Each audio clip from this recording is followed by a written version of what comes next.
Civil surgeon কার্যালয়ে নতুন একটি নিয়োগ বিজ্ঞপ্তি প্রকাশিত হয়েছে। এটিতে পদ আছে 5টি। এই 5টি পদ মিলিয়ে মোট লোক নিয়োগ দেওয়া হবে 154 জন এবং কি এই 5টি পদের ভেতর কয়েকটি পদে জিএসসি ও এইচএসসি পাশেই নারী পুরুষ উভয়ই আবেদন করতে পারবে। চলুন এই নিয়োগ বিজ্ঞপ্তির ব্যাপারে বিস্তারিত জেনে নেই এবং অনলাইনের মাধ্যমে কোন ওয়েবসাইটে গিয়ে এটির আবেদন করতে হবে ও আবেদনের জন্য কত টাকা পেমেন্ট করতে হবে সেই বিষয়টিও দেখে নিব। এটির সর্বশেষ 5 নম্বর পদটি হচ্ছে ড্রাইভার। এটিতে লোক নেবে 4 জন। গ্রেড হচ্ছে 16তম। বেতন স্কেল হচ্ছে 9,300 টাকা থেকে 22,490 টাকা। আর ড্রাইভার পদটিতে আবেদন করার জন্য শিক্ষাগত যোগ্যতা হচ্ছে জুনিয়র স্কুল সার্টিফিকেট অর্থাৎ জিএসসি পাস বা 8ম শ্রেণী পাস। এর সাথে হালকা গাড়ি চালানোর বৈধ ড্রাইভিং লাইসেন্স থাকতে হবে এবং কি আপনাদের ভেতর যাদের গাড়ি চালানোর অভিজ্ঞতা রয়েছে তারা অগ্রাধিকার পাবে। এরপর 4 নম্বর পদটি হচ্ছে স্বাস্থ্য সহকারী। এটিতে লোক নেবে 137 জন। গ্রেড হচ্ছে 16তম। বেতন স্কেল হচ্ছে 9,300 টাকা থেকে 22,490 টাকা। এই স্বাস্থ্য সহকারী পদটিতে আবেদন করার জন্য শিক্ষাগত যোগ্যতা হচ্ছে উচ্চ মাধ্যমিক সার্টিফিকেট অর্থাৎ এইচএসসি পাস করলেই এটিতে আবেদন করা যাবে। এরপর 3 নম্বর পদটি হচ্ছে স্টোর কিপার। এটিতে লোক নেবে 7 জন। গ্রেড হচ্ছে 16তম। বেতন স্কেল হচ্ছে 9,300 টাকা থেকে 22,490 টাকা। স্টোর কিপার পদটিতে আবেদন করার জন্য শিক্ষাগত যোগ্যতা হচ্ছে উচ্চ মাধ্যমিক সার্টিফিকেট অর্থাৎ এইচএসসি পাস। আরেকটি বিষয়, আপনাদের যদি স্টোর কিপার পদটিতে চাকরি হয়ে যায় তাহলে সরকারি বিধি অনুযায়ী জামানত প্রদান করতে হবে অর্থাৎ জয়েন করার আগে আপনাকে কিছু টাকা জমা দিয়ে নিতে হবে। এরপর 2 নম্বর পদটি হচ্ছে পরিসংখ্যানবিদ।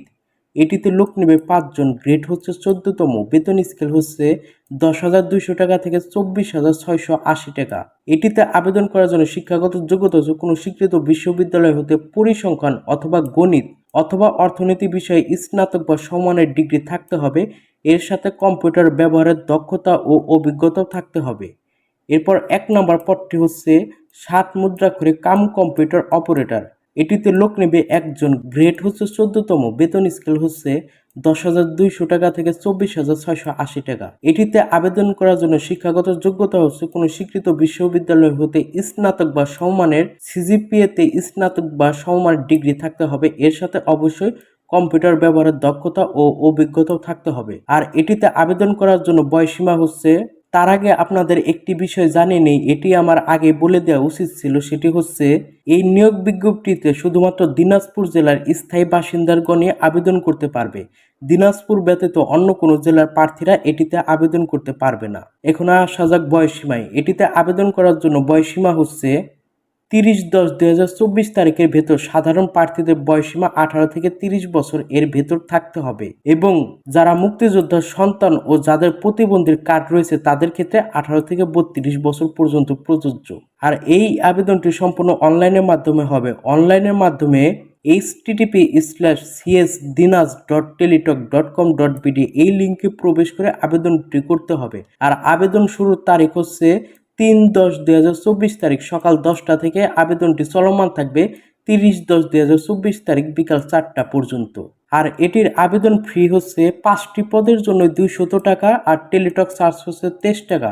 সব মিলে 223 টাকা, যেটি আপনাদের আবেদন করা 72 ঘন্টার ভেতর পেমেন্ট করতে হবে। কিভাবে অনলাইনের মাধ্যমে আবেদন করতে হবে ও আবেদনের পর কিভাবে পেমেন্ট করতে হবে এই বিষয়ে যদি কোনো ভিডিও চান তাহলে এই ভিডিওর কমেন্ট বক্সে জানাবেন। আমরা পরিপূর্ণ একটি আবেদনের ভিডিও আপলোড করব। এছাড়াও আমাদের মাধ্যমে যদি আপনার আবেদনটি করিয়ে নিতে চান তাহলে ডেসক্রিপশনে আমাদের হোয়াটসঅ্যাপ নাম্বারটি দেওয়া আছে, সেখান থেকে সরাসরি আমাদের সাথে যোগাযোগ করুন। ধৈর্য ধরে পুরো ভিডিওটি দেখার জন্য ধন্যবাদ সবাইকে। ভালো থাকবেন সবাই।